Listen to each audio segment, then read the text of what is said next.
we do hope it is a happy new year with what's gone before in the last 12 months. Let's not go backwards in time. Let's take a look at what's happening for 2021 for you. And what I want to do in this brief overview, I don't want to go into too much detail. I've spent quite a bit of time preparing 3,000 words for you on, what I think are important transits for every area of your life in the coming 12 months. And you can read that in the forecast, the text forecast that I've done. But for now, I want to talk about especially this first month, January, which really for each year sets the trend for what's going to happen in the coming 12 months. Leading up to the 18th of January, if you take a look at Jupiter here in your 11th house, you'll notice that it's got this right angle happening to Uranus. Uranus is also retrograde at this point in time. And this has to do with your finances. This second segment, along with this 11th segment, which is friends and also profits, shows that there's some challenge here and a likelihood that you could be expending a lot of energy, a lot of money in this area of your life. You'll notice Jupiter is also moving very, very fast through the zodiac. And by around the 14th of May, it will move into your 12th house here. Now, before that, Saturn will also make this right angle to Uranus. Now, we don't generally like these square or 90-degree aspects because they show challenges. But what Saturn does here after this square of Jupiter is that it pulls the reins. And if you've been over expending on things, wasting money, wasting time, that could be through the mechanism of friends, this is going to put the brakes on and make you a lot more cautious in the way you use your resources. That happens on the 18th of February. So 18th of January, we have this Jupiter square to Uranus, then Saturn will follow in hot pursuit. Now, the thing we've been talking about for the last few months is the Great Conjunction. And we can't avoid talking about this because it's still a very close one, as you can see here, 1 degree, 2 degrees in your 11th house. And when the conjunction takes place, especially when it's this close, for the first time in hundreds and hundreds of years, it indicates that this area of your life throughout the coming 12 months is going to be a principal focus. What is that? That's your friendships, that's the people you hang out with, that's your networking opportunities, it's the profits you have from your business because it's the 2nd house to the 10th house. And it's also siblings, in particular your elder siblings. So these areas of your life are punctuated in a very dramatic way. Now, there's a couple of other things here. As the month starts, as the year starts, the Sun and Mercury up here, close to Pluto, continue to make your work a really intense, almost compulsive part of your life. You'll notice there's an opposition with the Moon. The Moon here on January 1st opposes Saturn. Just prior, it was a full moon and then went into the opposition of Pluto, and then is in the 5th house when the year commences. So what this has to do with is your creativity, ingenuity, and your foresight, using that to achieve greater ends and a greater mobility up the ladder. Because the Sun and the Mercury here, this is called Bud Aditya Yoga, the combination of the Sun and Mercury in this area of your horoscope are very notable for lifting your energies and giving you the opportunity to make an impact in your professional life. Now, the movement of Jupiter into the 12th house, that's going to shift a lot of the energy here. It's temporary, but it's principally for the rest of the year. You'll notice that it doesn't actually retrograde back out of here until the 29th of December.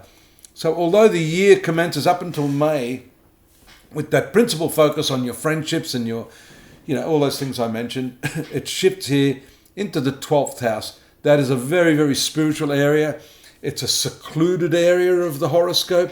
It's not easily understood, along with this 8th house, but it is a spiritual house, and you do have Neptune transiting this area for a long time to come. So when Jupiter moves into this area, there's going to be a dramatic shift to a more inward sort of view, as opposed to this 11th house, which is all to do with sociability, making new friends, meeting new lovers, fulfilling your material dreams. There's a shift there.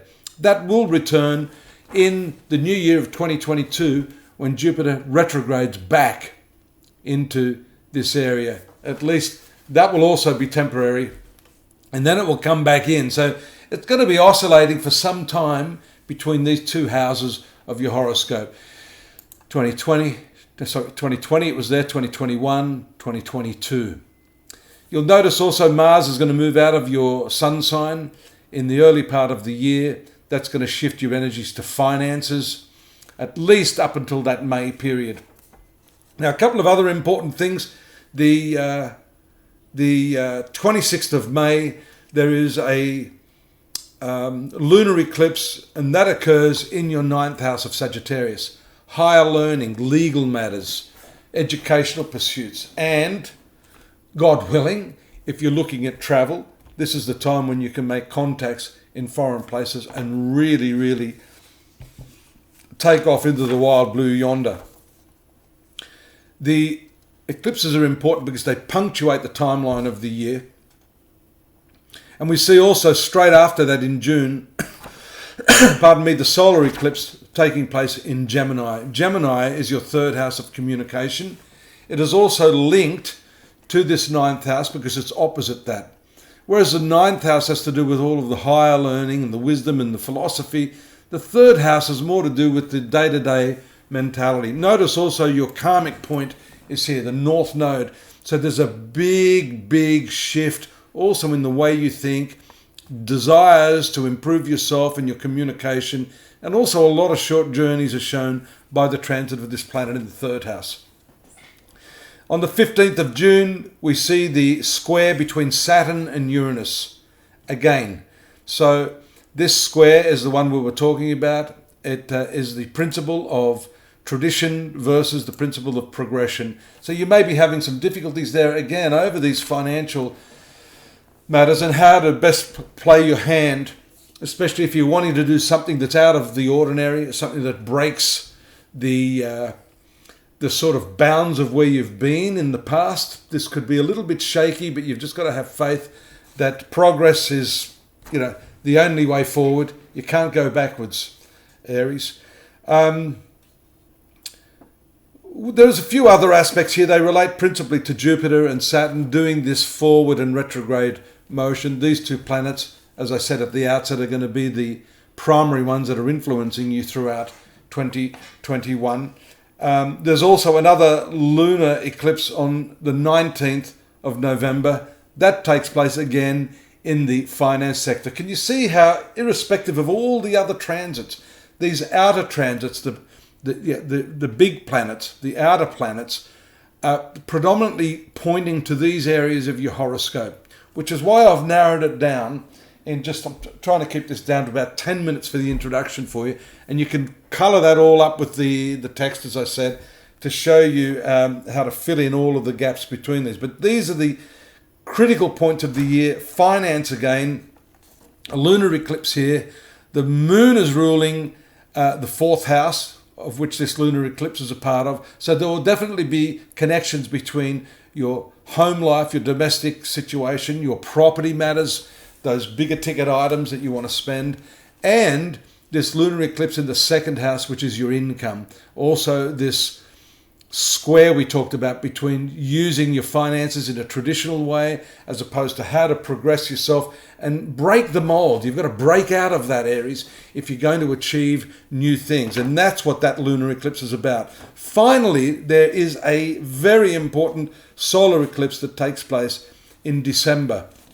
And then everything is again going to point to the 9th house. So we've had this spiritual component here playing out very strongly, and then the finances. Once again, this solar eclipse brings the sun, which was your 5th house, and what a lot of astrologers consider the past life connected up here with the 9th house, which is also the spiritual karmic house. A lot of your karma is going to converge, and that's going to come to a crescendo, I think, towards the last quarter of 2021.